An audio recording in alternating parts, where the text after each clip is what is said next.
everyone, this is Rhonda from Oombawka Design. Today I'm going to show you how to crochet Grandma's shoulder shawl.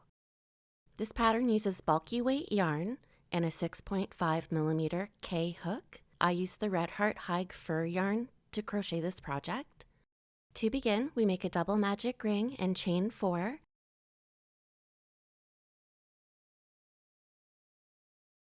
For this project, every chain 4 will work as one treble crochet stitch, and work 7 more treble crochet stitches into the ring. To make your treble crochet stitch, yarn over your hook twice, insert your hook into the double magic ring, yarn over and pull up a loop, yarn over and pull through 2 loops, yarn over and pull through 2 more loops, yarn over and pull through the remaining 2 loops on your hook.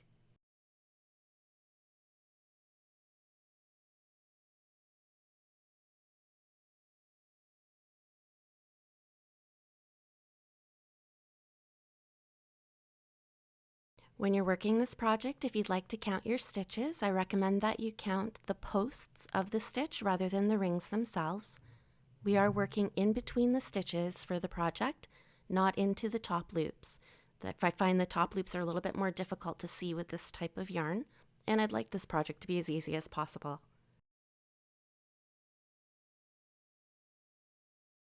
To close your double magic ring, you pull on the yarn end, you see which strand moves, and in which direction, and then you pull the opposite end of that strand to close the first loop, and then you pull the yarn tail to close the second loop.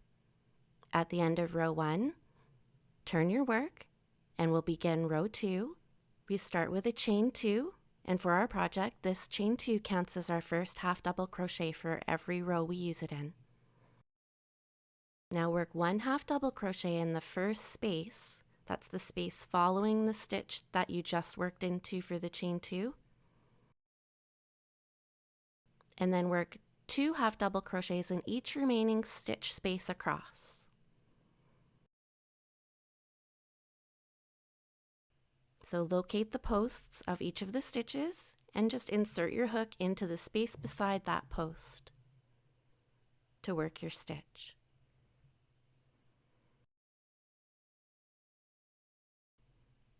To make your half double crochet, yarn over, insert your hook into the space, yarn over and pull up 1 loop, yarn over and pull through all 3 loops on your hook. At the end of row 2, you will have 16 half double crochets.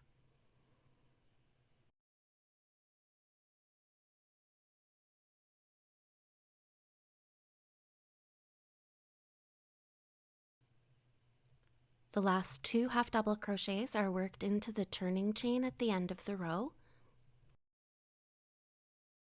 So work into one of the loops at the top of that turning chain and work 2 half double crochets.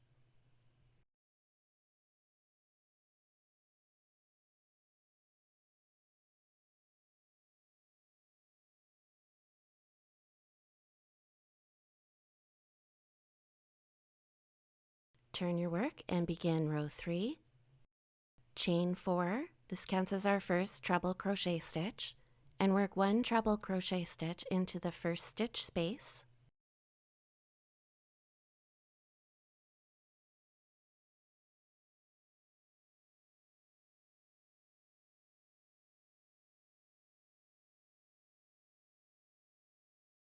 Work 1 treble crochet stitch in the next stitch space.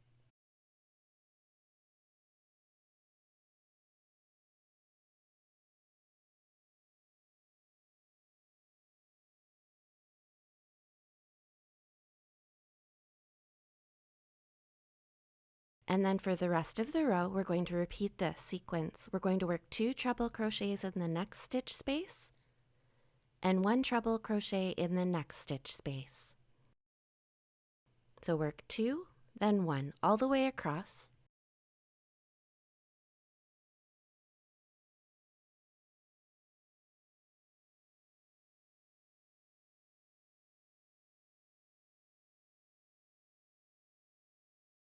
At the end of row 3, remember you do need to work your last treble crochet into the turning chain from the row before. So find the turning chain from row 2, and under the top loop, of that turning chain, work 1 treble crochet stitch. You can double check your stitches by counting the posts of the stitches for the row. You will have 24 treble crochet stitches at the end of row 3. Turn your work. For row 4, chain 2. This counts as our first half double crochet, and work 1 half double crochet in the first stitch space. That counts as our first 2. Work 1 half double crochet in each of the next 2 stitch spaces.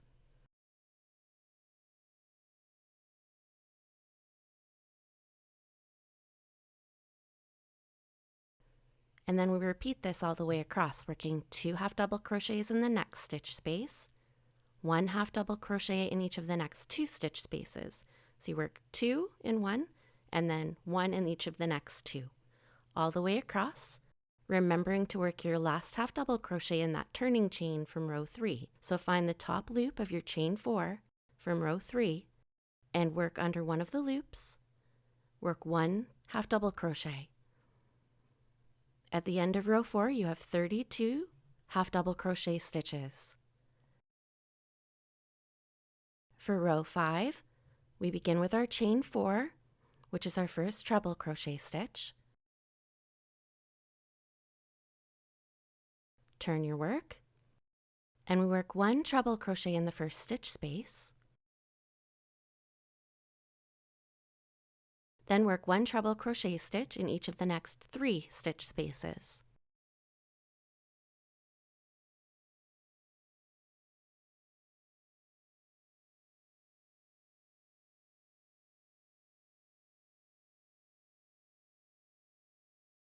I think you'll probably see the pattern here. So for each row, we're adding an extra stitch space where we're working a single stitch.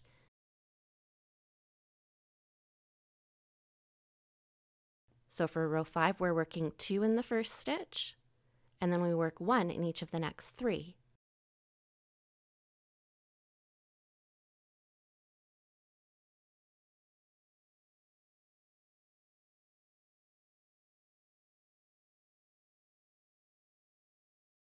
Work 2 trebles in the next stitch, work 1 treble in each of the next 3 stitch spaces. Remember to work your last treble in the turning chain from row 4.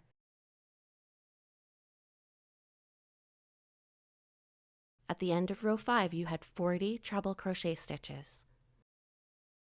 For row 6, we begin with our chain 2, which is counting as the first half double crochet. Turn your work, and work 1 half double crochet in the first stitch space. Next, we're working 1 half double crochet in each of the next 4 stitch spaces.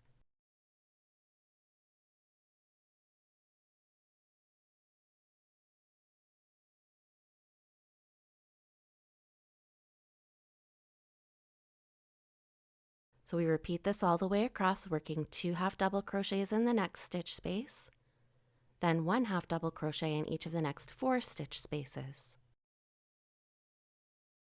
Remember to work your last stitch in the turning chain from the previous row.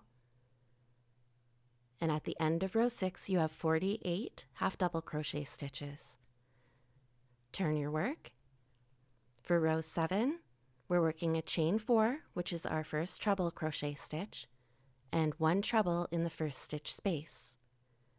Then we're working 1 treble in each of the next 5 stitch spaces.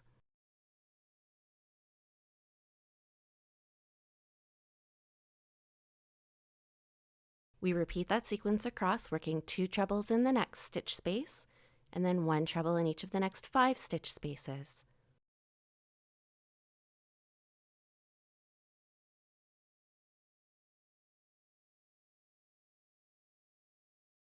Remember to work your last stitch in the turning chain from the previous row. At the end of row 7, you have 56 treble crochet stitches. And the pattern continues the same way.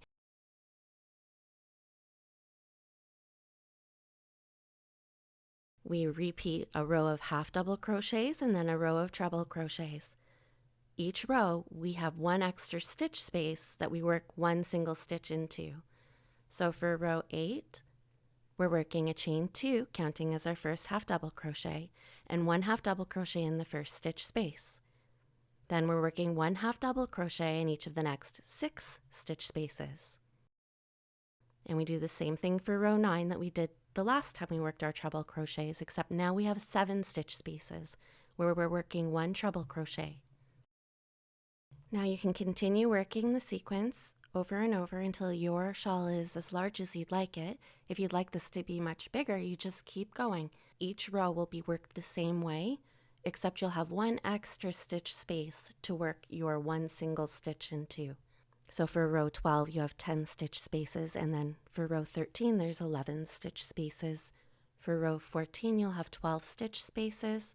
For row 15 you'll have 13 stitch spaces. In each row you rotate which one you're going to work. So you work half double crochets for the one row, and the next row you work treble crochet stitches. If you'd like to have the same size shawl as my grandma has, you would work 19 rows in total. So your last row would be 17 stitch spaces that you'll be working your treble crochet stitches into. At the end of the project, you finish off and then you just weave in your ends. I like that there is the larger stitch spaces on the last row because Grandma could put her fingers between those to help her put the shawl on and off. Thank you for watching this demonstration on how to crochet Grandma's shoulder shawl. Please remember to subscribe to my YouTube channel for more free crochet tutorials, and please follow along at oombawkadesignCrochet.com for more free crochet patterns. Thanks so much and have a great day.